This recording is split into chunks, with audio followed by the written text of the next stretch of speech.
सवाल ये उठता है कि हम बायोलॉजिकल क्लासिफिकेशन करते क्यों हैं। जैसा कि हम लोग पिछले चैप्टर में पढ़ चुके हैं कि पूरे पृथ्वी पर अगर देखा जाए तो 1.7 से लेकर 1.8 मिलियन ऑर्गेनिज्म हैं।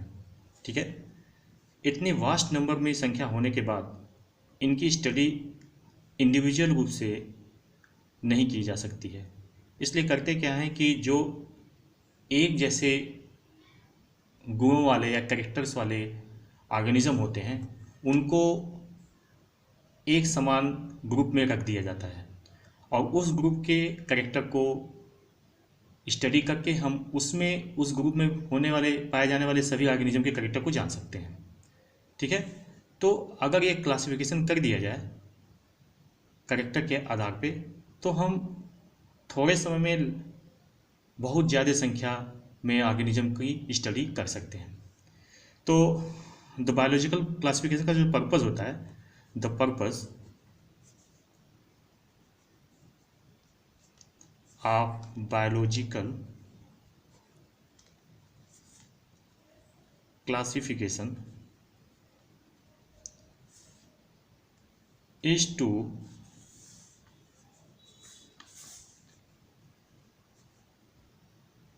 organize the vast number of known plants and animals into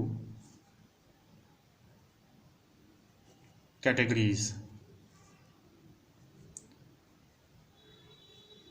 that could be named and easily remember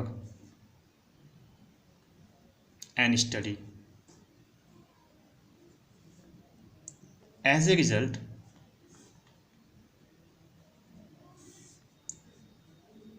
the study of one organism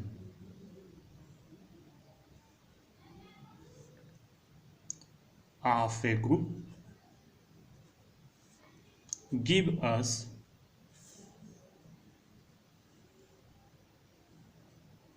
the idea about the rest of the members of that particular group.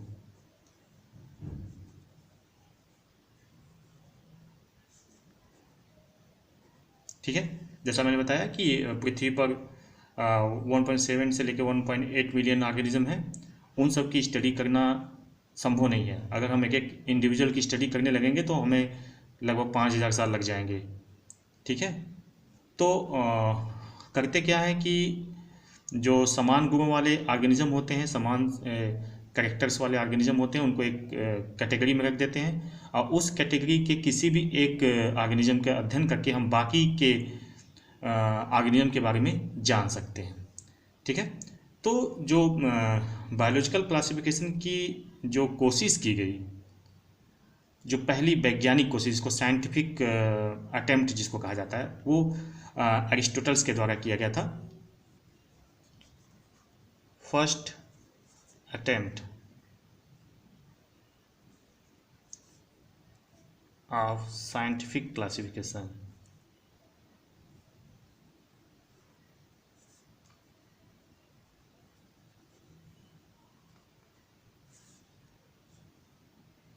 by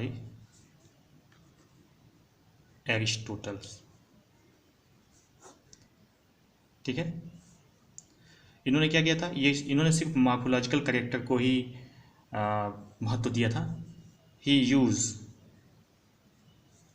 simply morphological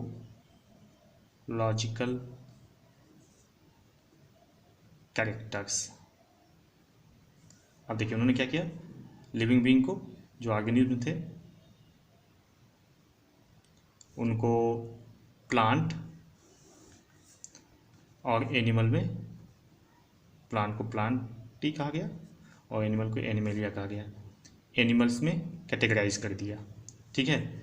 फिर plant को फिर उन्होंने further categorise कर दिया, किसमें? Tree,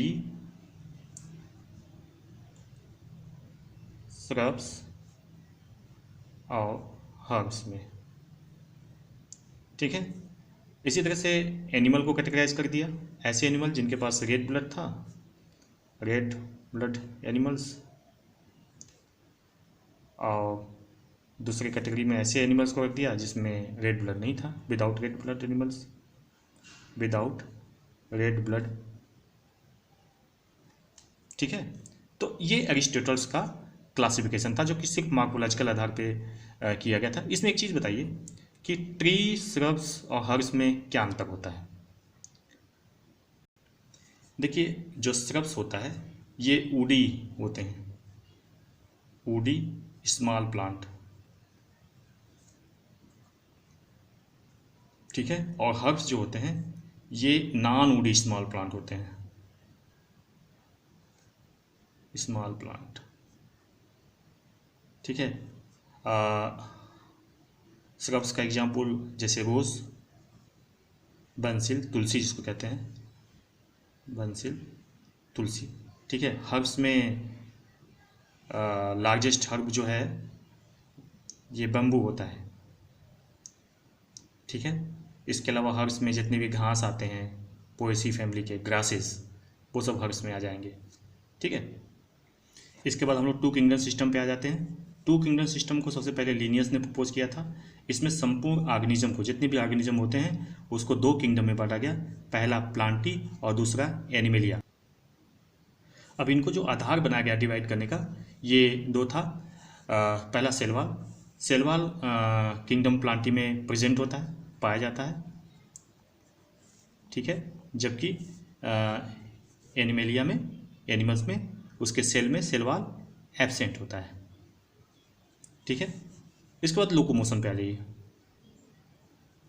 locomotion animalia में होता है जबकि प्लांटी में एब्सेंट होता है, ठीक है। फिर इसके बाद मोड ऑफ न्यूट्रिशन पे आ जाइए। मोड ऑफ न्यूट्रिशन, प्लांटी में जो मोड ऑफ न्यूट्रिशन होता है, इसमें जो प्लांट होते हैं वो फूड को सिंथेसाइज करते हैं, ठीक है, फोटोसिंथेसिस के द्वारा। वे ईट नहीं करते, यानी डू नॉट ईट, खाते नहीं हैं। जबकि यहाँ पे एनिमल में फूड को वो ईट करते हैं, खाते हैं, ठीक है, इनगल्फ करते हैं। फिर उसके बाद नेक्स्ट है रिस्पांस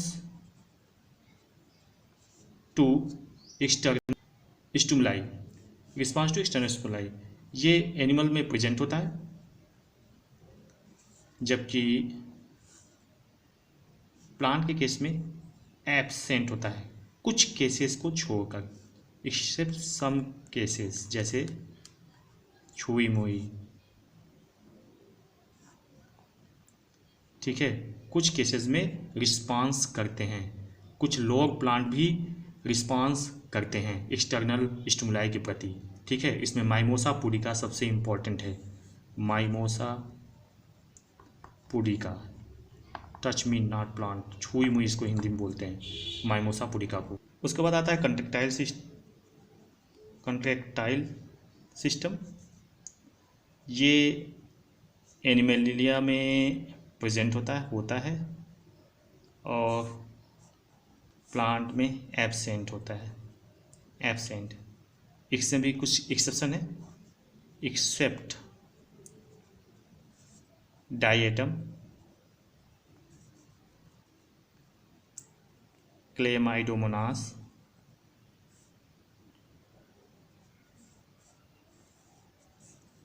यूग्लिनाइड,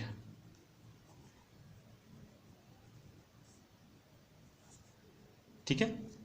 अब देखिए टू किंगडम सिस्टम की कुछ शॉर्ट कमिंग थी, कुछ कमियां थी जिसकी वजह से इस सिस्टम को रिजेक्ट कर दिया गया। अब ये कमियां क्या क्या थी?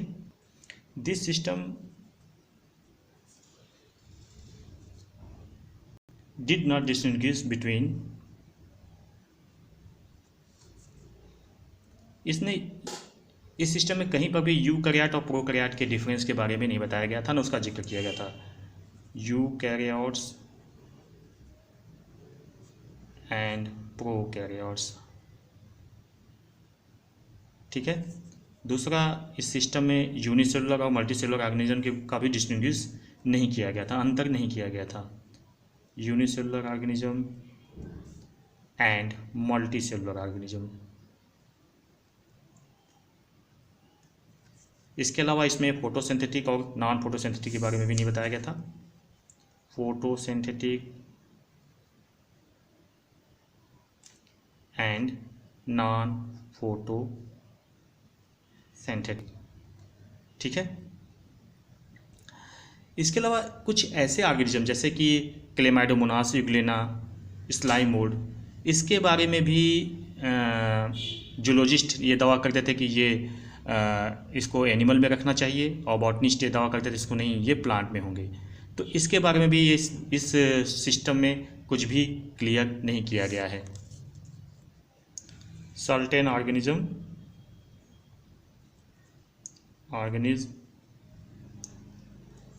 like Chlamydomonas, Euglena and the slime mold, which have been always claimed by zoologist and botanist, ठीक है, जिससे कि इसमें थोड़ा सा विवाद उत्पन्न हो गया।